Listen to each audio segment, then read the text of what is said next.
Orientação Espírita, o seu canal de espiritismo no YouTube, esclarecendo e consolando através dos princípios espíritas.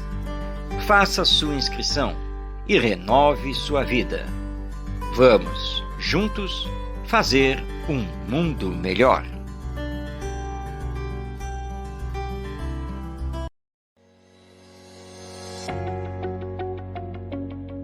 Em todos os momentos, o livro espírita é a melhor companhia. Comprando em marcosdemario.com, você apoia a manutenção do canal Orientação Espírita.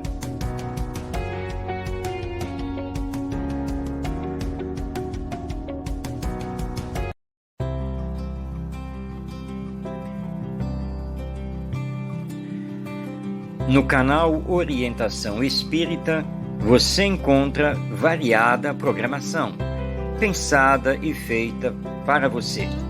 Acompanhe os nossos programas no YouTube. Um olhar para o futuro na construção da Era do Espírito.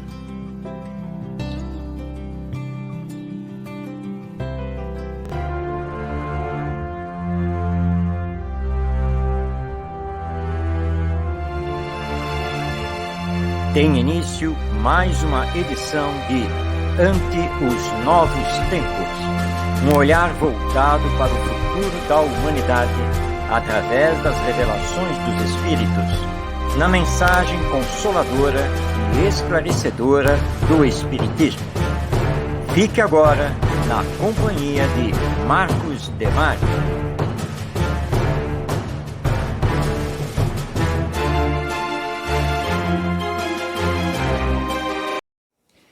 Olá, seja bem-vindo a mais um programa Ante os Novos Tempos, onde vamos tratar os temas da atualidade à luz do Espiritismo, com uma visão de futuro, a visão do amanhã da humanidade na construção da Era do Espírito, nesse nosso processo de termos o mundo de regeneração na predominância do bem sobre o mal.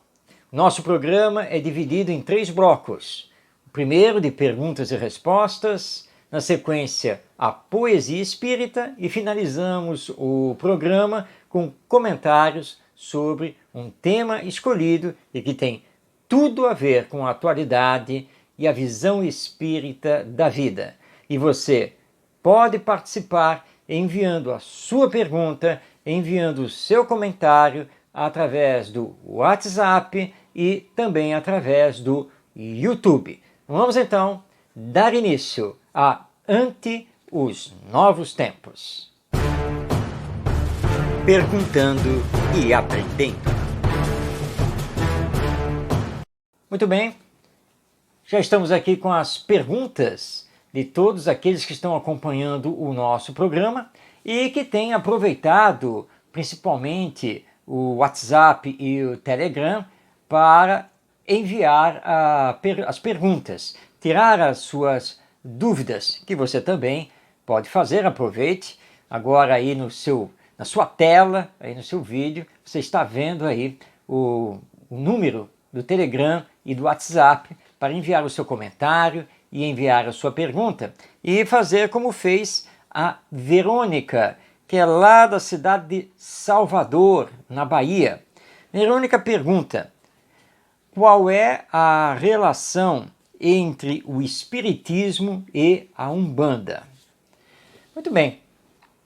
A Umbanda, o Candomblé, a Quimbanda, todas elas tiveram sua origem nos países africanos. Chegaram aqui ao Brasil através da escravatura, porque todos sabem que durante aproximadamente 300 anos o Brasil manteve a escravização do negro africano. Uma página muito triste da nossa história, porque defendemos sempre os direitos iguais e jamais poderíamos ser a favor da escravização de qualquer ser humano, mas faz parte da nossa história.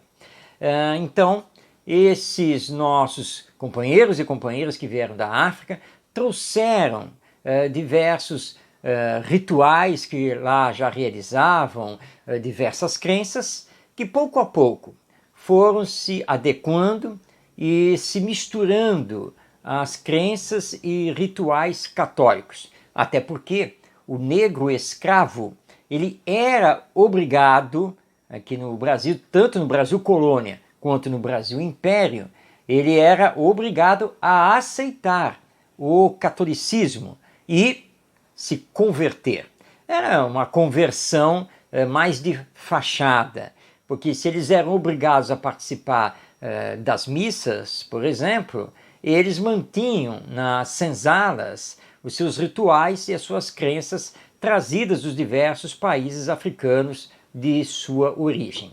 Isso deu, então, como resultado, uma mescla de crenças. É o chamado sincretismo religioso e que vai, então, dar origem ao que hoje nós conhecemos como Umbanda, Candomblé e Quimbanda, todos aqui florescentes na nação brasileira. O Espiritismo tem outra história muito diferente. O Espiritismo, ou doutrina espírita, surgiu em 18 de abril de 1857, na cidade de Paris, França, com o lançamento de uma obra chamada O Livro dos Espíritos, cujo autor é Allan Kardec.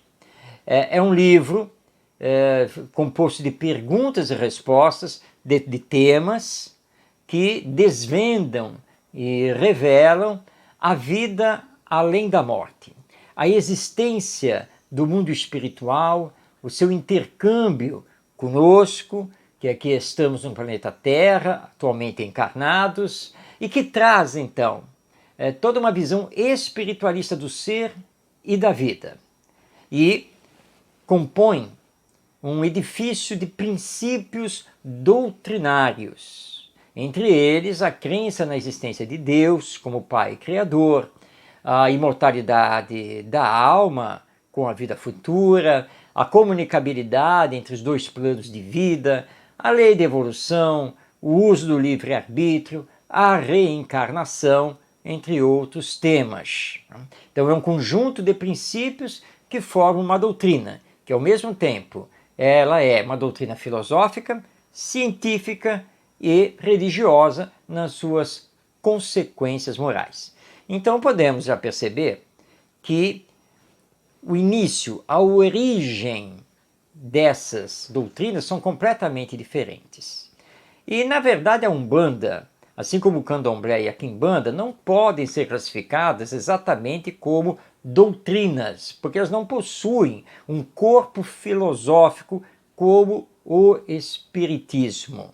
São mais rituais que misturam determinadas crenças, possuindo, claro, alguns pontos de contato com o Espiritismo, como, por exemplo, a crença na imortalidade da alma, na manifestação dos espíritos através da mediunidade e na prática da caridade. Mas fora esses pontos em comum, o Espiritismo nada tem a ver com a Umbanda e o Candomblé, assim como eles também nada têm a ver com o Espiritismo enquanto doutrina. É um equívoco para um templo de Umbanda utilizar-se a terminologia templo espírita, porque de fato os nossos irmãos e irmãs umbandistas, candomblencistas, quimbandistas, eles não são espíritas, porque espírita é todo aquele que segue os princípios do espiritismo conforme codificados por Allan Kardec e publicados nas obras da chamada Codificação Espírita, que se inicia com o Livro dos Espíritos e tem sequência em o Livro dos Médiuns, o Evangelho segundo o Espiritismo, o Céu e o Inferno e a Gênese. Então são as obras básicas do Espiritismo. Então o adepto do Espiritismo estuda essas obras e faz todos os esforços para seguir os seus ensinos. E isso nada tem a ver com a Umbanda, nem com o Candomblé, nem a Quimbanda. Os pontos de contato existentes, eles são tênues, não são doutrinários. Nós espíritas não utilizamos rituais de nenhuma espécie. Nós espíritas não utilizamos roupas especiais, não utilizamos incensos, não utilizamos músicas como, por exemplo, os atabaques, nada dessas coisas. Nós espíritas, no centro espírita e mesmo nos nossos lares, não possuímos nenhum tipo de altar, não fazemos oferendas e também não possuímos imagens de qualquer tipo de santo ou entidade espiritual. E tudo isso caracteriza a Umbanda, assim como também o Candomblé e a Quimbanda. Então, fora os pontos de contato, que é a utilização da mediunidade, porque todos creem na alma imortal, a alma que continua viva após a morte, nessa questão de tentar promover sempre a caridade, fora esses pontos de contato, Umbanda, Candomblé, Quimbanda e Espiritismo não tem mais nenhum outro ponto de contato. Então, a Umbanda, com todos os seus derivados, se caracterizam por rituais que são muito materiais, com representações, com incensos, com todas essas coisas, as roupas especiais, E o Espiritismo se caracteriza por ser uma filosofia espiritualista, com base em estudos científicos, resgatando os ensinos morais de Jesus, por isso sendo também uma doutrina cristã. Respeitamos muito os nossos irmãos que estão na Umbanda, no Candomblé e na Quimbanda, como respeitamos todas as demais religiões, todas as demais crenças, mas não nos confundimos. O espírita é aquele que segue o espiritismo e que tem nas obras de Allan Kardec o seu roteiro de vida.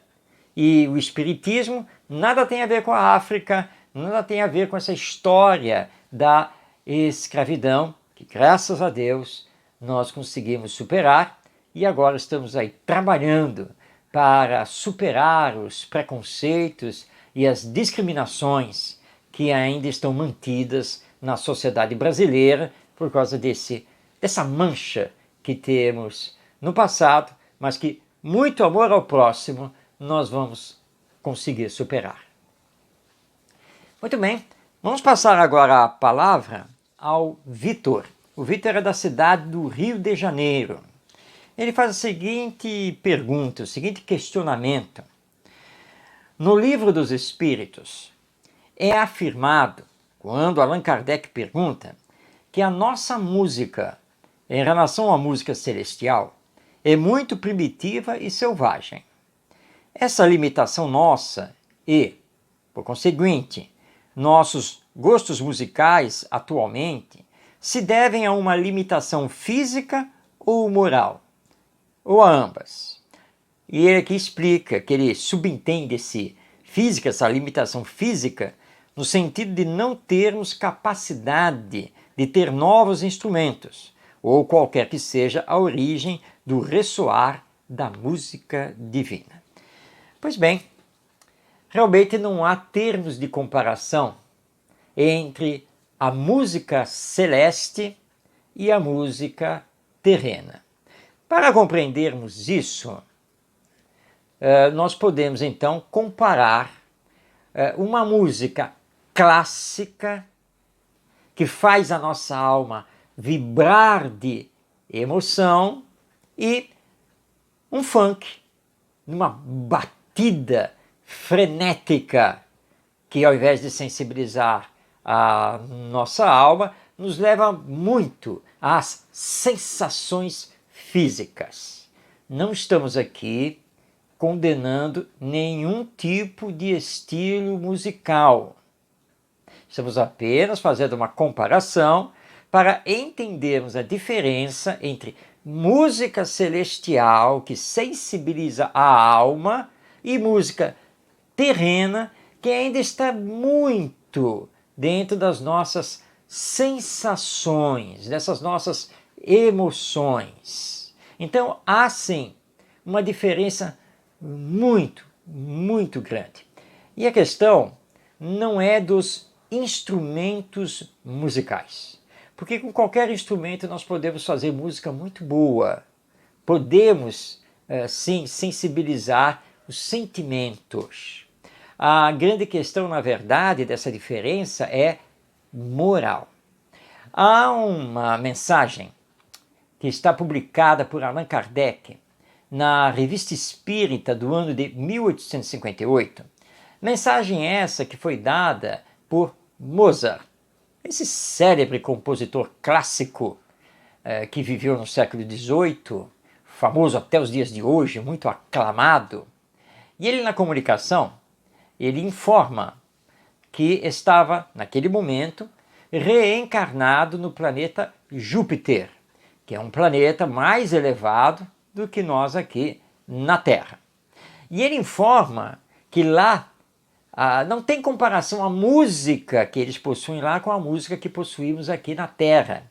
E ele diz que, basicamente, numa comparação, ele não usa instrumentos, porque tudo na natureza canta. E que ele manipula os fluidos, e dos fluidos ele retira sons. É até difícil imaginarmos isso aqui, porque nós não temos termos de comparação com isso. Então essa é uma música mais sublimada, mais celestial. É indagado a ele se ele recordava das suas composições aqui na Terra. E ele diz que até poderia, realizando um certo esforço, recordar as suas composições quando ele foi Mozart aqui na Terra. Mas que ele não tinha interesse nisso, porque ele considerava que essas músicas que ele tinha aqui produzido aqui na Terra eram músicas mais primitivas. Porque agora ele estava mais elevado, estava num mundo que lhe proporcionava coisas mais celestes no campo das artes. E tem tudo a ver, isso é perfeitamente lógico. Mas na medida em que nós vamos nos aperfeiçoando moralmente, nós vamos saindo desse campo das emoções e vamos entrando no campo da alma, dos sentimentos, da sensibilização desse ser espiritual e integral que nós somos. Qual é o futuro da música terrena? Nós não sabemos. É impossível afirmar, até porque nós ainda durante muito tempo manteremos diversos estilos musicais, mas cada vez mais procurando o sentimento e não a sensação, porque isso é da própria lei de progresso, que é uma lei divina. Pois bem, nós temos agora a pergunta que vem lá da cidade de Cabo Frio, que é da região dos Lagos, aqui do estado do Rio de Janeiro, e a pergunta é feita pelo William. Ele então questiona: se os bons espíritos têm a missão de nos proteger, como explicar que nos aconteçam tantas coisas ruins? Muito bem, William. É fato. Os bons espíritos têm a missão de nos proteger, de nos auxiliar. Todos nós temos um anjo da guarda, que é um espírito superior, designado por Deus para nos proteger. Agora, é preciso entender que auxiliar, proteger, aconselhar não é fazer por nós. E isso é que nós precisamos entender e que o Espiritismo nos explica. Porque todos temos o livre-arbítrio, ou seja, a liberdade de pensar e de fazer escolhas.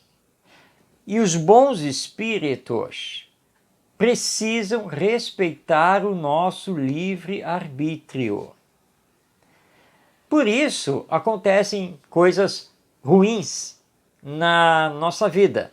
Normalmente, porque não fazemos as melhores escolhas com o nosso livre-arbítrio. Mas os bons espíritos não nos abandonam. Incessantemente, eles procuram nos colocar no caminho do bem e do amor ao próximo, mas sempre respeitando as nossas decisões. Porque se assim não acontecesse, nós seríamos como máquinas, como robôs, onde bastaria os espíritos apertar um botão para fazer com que caminhássemos conforme eles querem. Isso não acontece.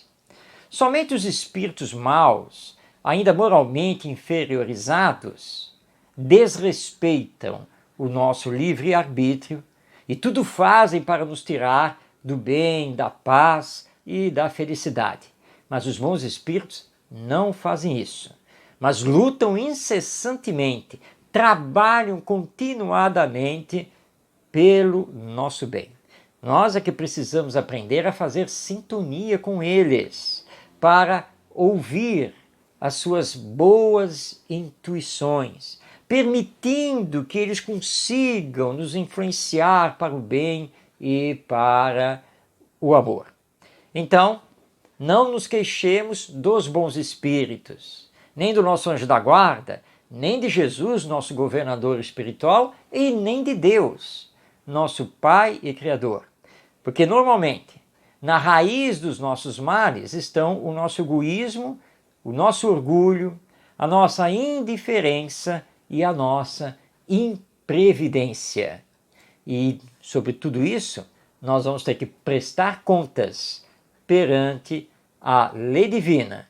Mas mesmo nessa prestação de contas, tenhamos certeza que os bons espíritos estarão conosco, nos auxiliando até o ponto em que permitirmos, porque daí em diante nós teremos então que assumir as consequências do uso que fazemos do livre-arbítrio.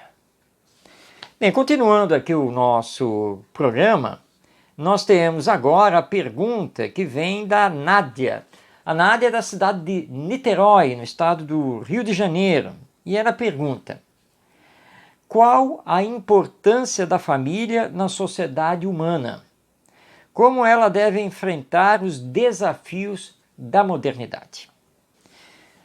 Embora muitos filósofos e livres pensadores de plantão de vez em quando batam na tecla de que a família está morrendo, eles estão totalmente equivocados. Não resta dúvida que a família está em transformação, tanto na sua estrutura orgânica quanto nas suas finalidades. Mas a família jamais deixará de existir. Onde duas pessoas estiverem reunidas, unidas em comum, nós teremos uma família. Agora, o que acontece é que nós não estamos mais na época apenas e exclusivamente da família patriarcal. Aquela muito conhecida, né, pelo casal e seus filhos, onde quem manda é o pai, o homem. Isso vigorou durante muito tempo. Essa estrutura, ainda existente, hoje ela convive com outros tipos de estrutura, de organização familiar. Mas é família. E, segundo o que dizem os espíritos superiores, a família é a célula básica da sociedade. É na família onde nos reencontramos sob as bênçãos da reencarnação. Porque, normalmente, os membros do núcleo familiar já são espíritos que já vêm vindo, trocando experiências e convívios ao longo das encarnações. E aí então vem mais uma oportunidade para aparar arestas, reparando o passado que não tenha sido tão bom, ou um reencontro de afetos. E na família sempre existe um certo equilíbrio, porque se nós temos aqueles que realmente dão muitos problemas, com seu orgulho, com a sua teimosia, com a sua indiferença, seu egoísmo, nós temos aqueles outros que são bem mais tolerantes, compreensivos e amorosos. É da lei divina que um auxilie o outro. Por isso o núcleo familiar é tão importante. E é nele onde vamos fazer os aprendizados para vivermos em sociedade. A família é uma espécie de mini-sociedade, com 3, 4, 6 elementos, às vezes mais. É uma mini-sociedade, um mini-núcleo social. Então nós vamos aprender a conviver, a respeitar. Nós vamos aprender a sermos solidários, fraternos, a calar quando é melhor e assim por diante. Agora, é também missão da família a educação dos filhos, a educação das novas gerações. Em O Livro dos Espíritos, na questão 582, os Espíritos informam a Allan Kardec, e portanto estão informando a todos nós, que os pais têm a missão de educar os filhos, de corrigir as más tendências que eles tenham e de levá-los para o bem. E se os filhos se desviam aí pela vida, e esse desvio foi por culpa dos pais que não cumpriram a sua missão, são os pais que respondem perante a lei divina. Por quê? Porque os nossos filhos, na verdade, não são nossos. Porque eles são espíritos reencarnados, almas imortais criadas por Deus. E, portanto, são filhos de Deus. Deus os confia a nós durante esta encarnação. Por isso, vamos ter que prestar contas dos esforços que fizemos ou não fizemos pela educação deles. E lembrando que a tese do Espiritismo é a educação moral e não simplesmente a educação intelectual. Também, em O Evangelho segundo o Espiritismo, no capítulo 14, item 9, o Espírito Santo Agostinho dá uma mensagem belíssima que todo pai e toda mãe deveria ler e meditar profundamente. E chama a atenção dos pais que os filhos, as crianças, são espíritos reencarnados que trazem experiências do passado e que muitas vezes precisam ser tocados no coração.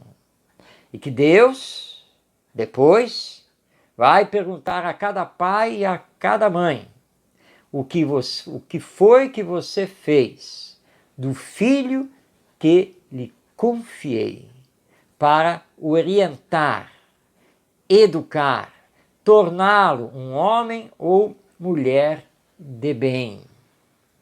E aí então os pais terão que responder por isso. Então nós percebemos o quanto que a família é importante. E mais importante do que debater as estruturas físicas, organizacionais da família da atualidade, é entendermos a finalidade da família, seja qual for a sua estrutura, que é essa finalidade de promover a educação entre seus membros e de poder viver nesse núcleo a ética, a solidariedade, a fraternidade, a bondade. Isso é o mais importante. E preparar as novas gerações para a vida. Para que possamos ter no futuro uma humanidade transformada moralmente. Uma humanidade melhor, mais justa, ética, que viva na paz. Tudo isso depende da família. que a escola, que também é uma instituição social de educação, mas a escola, ela vai trabalhar junto com a família. Ela não dispensa a família. Então, a família é muito importante. E dentro dos desafios da modernidade, os nossos desafios atuais, compete então aos pais, aos avós, aos tios, compete a eles, que são verdadeiros educadores, fazer com que no lar se tenha as lições do Evangelho, sentidas e praticadas, para que todos possam sair do seu dia a dia do reduto doméstico e estarem aptos a serem verdadeiros trabalhadores da seara do Cristo, da seara do nosso Mestre Jesus. Essa é uma competência da família. E aí é claro que todos estaremos preparados e para pegar então a tecnologia, os avanços científicos, culturais, etc., para levá-los para o campo do bem coletivo, do bem para o nosso próximo. Bem, são essas as perguntas do programa de hoje e você está convidado a participar, a enviar a sua pergunta. Está aí na tela o número do WhatsApp, Telegram, e se você preferir, pode enviar também através do nosso canal no YouTube. Até então, próximo programa e quem sabe, com a sua pergunta, a sua dúvida, o seu comentário. Poesia Espírita. Nosso momento poético vai trazer um dos mais brilhantes poetas da literatura brasileira. Na verdade, ele é chamado de o príncipe dos poetas brasileiros e que marcou a nossa literatura com a sua luta pela abolição da escravatura. Ele que declamava os seus poemas nos teatros, nos salões do nosso segundo império. Bem, nós estamos falando de Castro Alves, esse poeta baiano, mas que viveu na cidade do Rio de Janeiro, a então capital do Império. E Castro Alves se apresentou através da mediunidade do Chico Xavier e nos trouxe diversos poemas. Escolhemos para o programa de hoje um poema que ele dedicou aos jovens. Esse poema está publicado no livro Correio Fraterno, que é uma obra de diversos autores espirituais na psicografia do nosso Francisco Cândido Xavier. Vamos então conhecer esta poesia deste poeta imortal que é Castro Alves e que ele intitulou Apelo à Mocidade Espírita Cristã. Mocidade, o Espiritismo, mensagem de luz ao povo, descortina um mundo novo, guardado na tua mão. Combate as sombras do abismo, exalça o amor que te eleva, desata os grilhões de treva da moderna escravidão. Ausculta o horror do orbe aflito. Nos campos de toda a terra, vagueia o dragão da guerra em tremenda Saturnal. Vem das angústias do Egito, dos tormentos da Caldeia, empanando o sol da ideia, brandindo clava infernal. Ergueu sobre a Assíria, forte, o chamejante estandarte, espalhando em toda parte incêndio devastador. Trouxe à Pérsia ruína e morte. Da Grécia extinguiu a vida, deixando Roma caída num lago de sangue e dor. Mas, Além do monstro hirsuto que nos recorda a caverna, a ignorância governa prostíbulos e canhões. A preguiça vive em luto. Ódio torvo prevalece nos males de toda espécie, enlouquecendo milhões. Negro vício multiforme, que de púrpura se veste, atormenta mais que a peste mendigos, ministros, reis.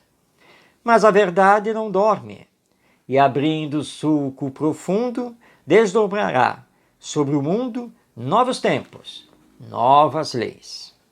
Juventude, a nova era já resplende no horizonte, move os braços, ergue a fronte no serviço varonil. Ama, crê, trabalha e espera. Proclama a fé que te invade, cantando a fraternidade ao claro céu do Brasil. Soldados do Cristo Augusto, tercemos armas da crença, detendo por recompensa o divino dom de amar. O Salvador, brando e justo, para as glórias do porvir, elege a senha, servir, e manda a vida marchar.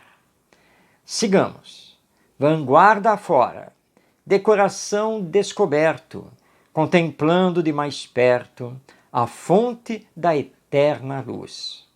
Acendamos nova aurora na noite que envolve o templo, seguindo o sublime exemplo do Mestre Sábio da Cruz. Combatem ao nosso lado, sem fuzis conquistadores, espíritos benfeitores buscando a paz de amanhã. Ei-os, voltam do passado. São 1000 gênios sobre-humanos. Choraram 300 anos nos circos da fé cristã. Trazem fúlgidas bandeiras, entoam hinos felizes, bendizendo cicatrizes, santificados heróis.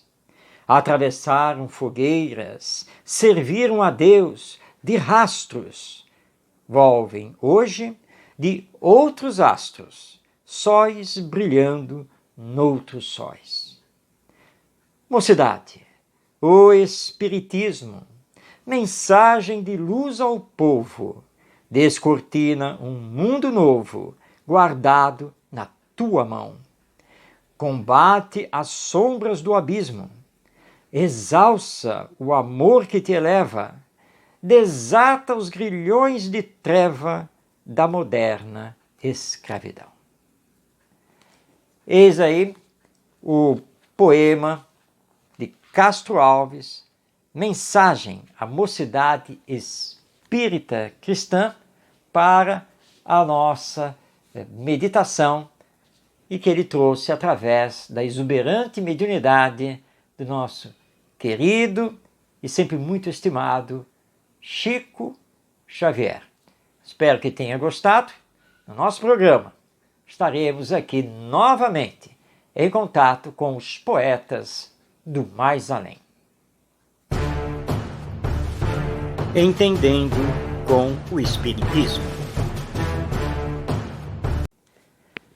O comentário de hoje tem por base o Livro dos Espíritos, a obra básica do Espiritismo, lançada por Allan Kardec.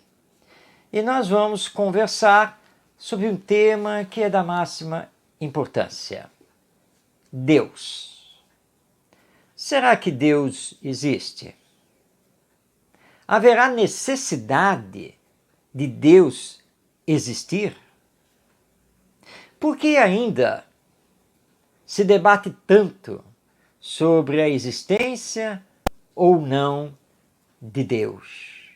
E por que temos tantas compreensões diferentes sobre esse Ser Supremo, que já recebeu e ainda recebe diversas denominações, e que nós espíritas simplesmente chamamos de Deus? Esse é o tema que abre o Livro dos Espíritos. Uma obra de perguntas e respostas. E era necessário que assim fosse, porque se o Espiritismo não estabelecesse a sua ótica, a sua visão sobre Deus, seria problemático desenvolver os demais temas que estão ligados à crença de Deus existir ou não existir, e em existindo, que ser é esse? Então a pergunta número 1 do Livro dos Espíritos, que Kardec dirige aos espíritos superiores, é: o que é Deus? Não é quem é Deus. Porque ele, se fizesse a pergunta assim, ele estaria humanizando Deus.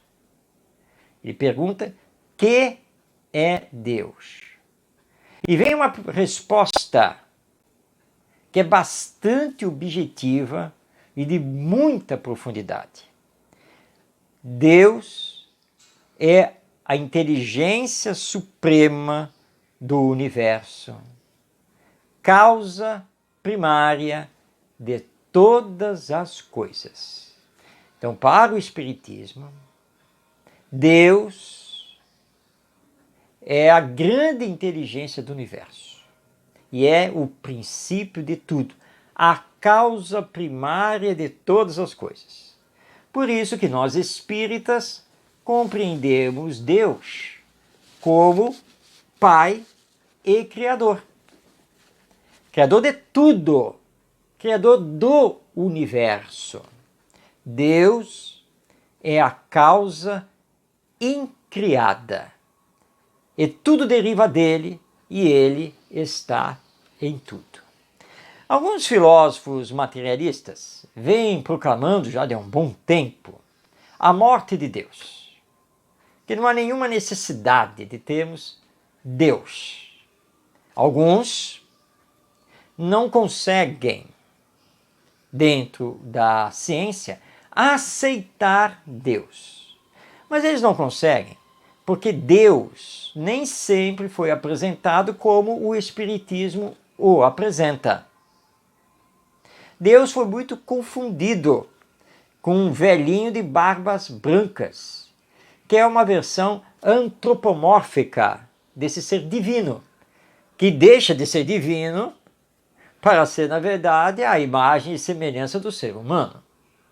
Na Bíblia, mais especificamente no Velho Testamento, muitas vezes Deus é apresentado com vícios dos próprios seres humanos. Muitas vezes ele é visto como Deus que promove a guerra, Deus que mata os seus próprios filhos. Mas essa é uma visão bastante antiga, porque nós temos que entender que os livros do Velho Testamento remontam a pelo menos 2.500 anos. O tempo passou e claro que a nossa visão tem que ser totalmente diferenciada dessa. E o Espiritismo tem uma visão bastante diferenciada. E lembra que para ser a inteligência suprema do universo, para ser a causa primária de tudo, Deus tem que estar muito, mas muito acima do ser humano. Nós que somos os filhos de Deus, destinados por Ele para chegarmos à perfeição. Perfeição que é sempre relativa, porque jamais nos confundiremos com o Criador.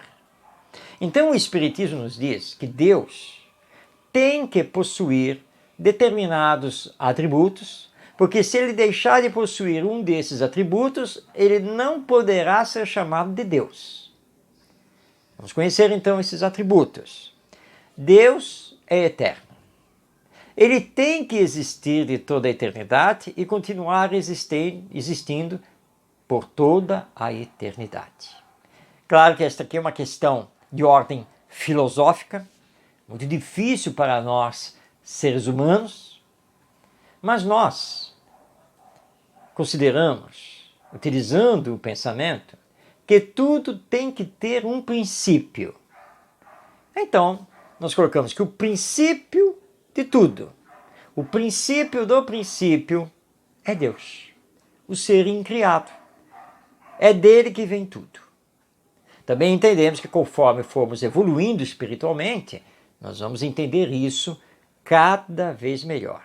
Mas ele precisa ser eterno, porque se ele tiver um ponto de começo e um ponto final, ou seja, se ele não existia antes e se ele vai deixar de existir em algum tempo, então ele não pode ser Deus. Porque aí nós teríamos que ter outro Deus e assim por diante.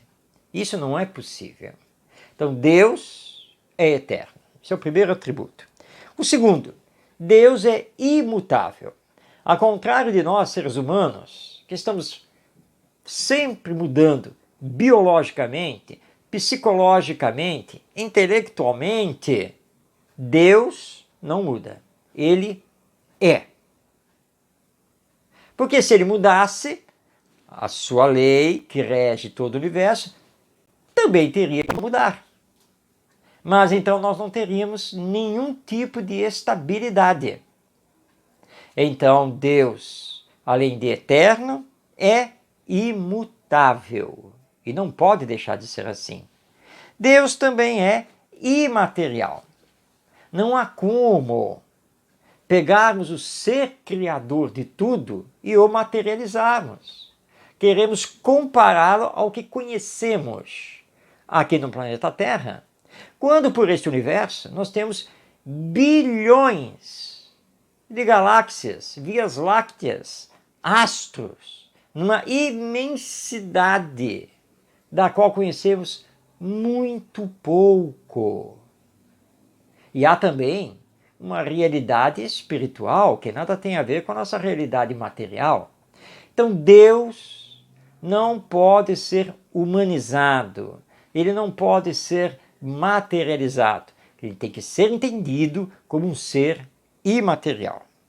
Deus também é único, porque se nós não colocássemos esse atributo nele, teríamos então que entrar para a mitologia, onde existem muitos deuses. Mas se existem muitos deuses, o que vai acontecer? Basta olharmos a mitologia grega, por exemplo, que é a mais famosa que existe, onde os deuses viviam em guerra, viviam brigando, e o planeta Terra, a humanidade sempre sofrendo por causa disso. Ele é único. Só existe ele e mais ninguém. Tudo é regido por ele. E, obviamente, que a sua lei, que nós chamamos de lei divina ou lei natural, é perfeita, tanto quanto ele é perfeito, por ser o Deus único. Porque se houvesse mais de um Deus, seria um problema. Quem é o maior? Mas para a visão espírita isso não existe. Deus é único. Deus é todo-poderoso. Sim, porque ele é o criador de tudo e a inteligência suprema do universo. Por isso ele tem todo o poder. Ele é a perfeição absoluta. E que para nós é até inimaginável. Nós não temos como fazer comparação em relação a isso. Portanto, ele é todo poderoso. Nada acontece sem a sua permissão. Tudo está sempre dentro da lei divina. E finalmente, Deus é soberanamente justo e bom. Porque Deus é amor. Faz a sua criação vibrar no amor. Deus é misericordioso e é justo. Porque nada que nos acontece é por acaso.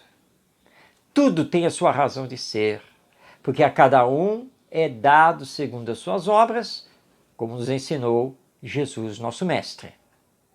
É que muitas vezes nós não conseguimos alcançar os porquês. Nós não temos a explicação. Olhamos para esta nossa existência material, terrena, desta encarnação, e é fato, muitas vezes nós não conseguimos localizar as causas daquela nossa dor, daquela aflição, daquele nosso sofrimento, daquele acontecimento, nós tenhamos certeza que se a causa não está nesta vida presente, ela está nas vidas passadas. E pode estar classificada como uma prova ou como uma expiação. Portanto, tudo dentro da lei divina. E Deus é farto de misericórdia. Como nos recordou Jesus, o jugo é suave e o fardo é leve. Essa é a compreensão do Espiritismo sobre Deus. A inteligência suprema do universo, o princípio de tudo. Com esses atributos, estão acima de qualquer coisa que conheçamos aqui na Terra, porque tudo parte de Deus. Deus rege tudo, as nossas vidas. Por isso, o Espiritismo solicita que tenhamos fé, confiança, sempre a esperança na transformação e nos dias melhores. Porque Deus, que é amor, não nos abandona. Nós somos os seus filhos, que Ele destinou à perfeição, mas que fazemos com os nossos próprios pés, com os nossos próprios passos, mas sempre sendo auxiliados por Ele e por aqueles outros, os espíritos, mas que já estão na nossa frente, que já estão no caminho do bem e do amor. Deus quer misericórdia sobre a humanidade e não a dor. A dor é a ausência do bem. Então, vamos escolher o bem, vamos promover o amor, sintonizar com o Pai, para que possamos, então, transformar a nossa humanidade e ela ser muito melhor do que é hoje. Essa, então, é a visão de Deus para o Espiritismo. Bem, chegamos ao final de Ante os Novos Tempos, um programa voltado para esclarecer os temas da vida à luz dos princípios que formam o Espiritismo. Ante os Novos Tempos tem visão de futuro, a construção da Era do Espírito, o processo de chegarmos ao mundo de regeneração, onde o bem irá predominar sobre o mal. Tenhamos confiança, sigamos em frente e que a nossa bandeira seja sempre a caridade, para avançarmos cada vez mais nesse futuro que nos aguarda. Obrigado pela sua companhia e até o nosso próximo programa.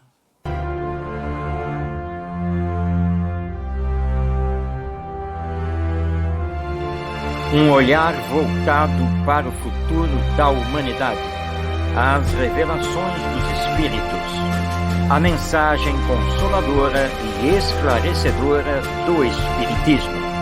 Este é o programa Ante os Novos Tempos. Produção e apresentação, Marcos Demário.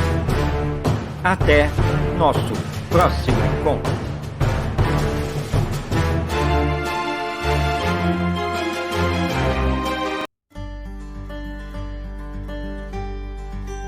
Orientação Espírita, o seu canal de Espiritismo no YouTube, esclarecendo e consolando através dos princípios espíritas. Faça sua inscrição e renove sua vida. Vamos, juntos, fazer um mundo melhor.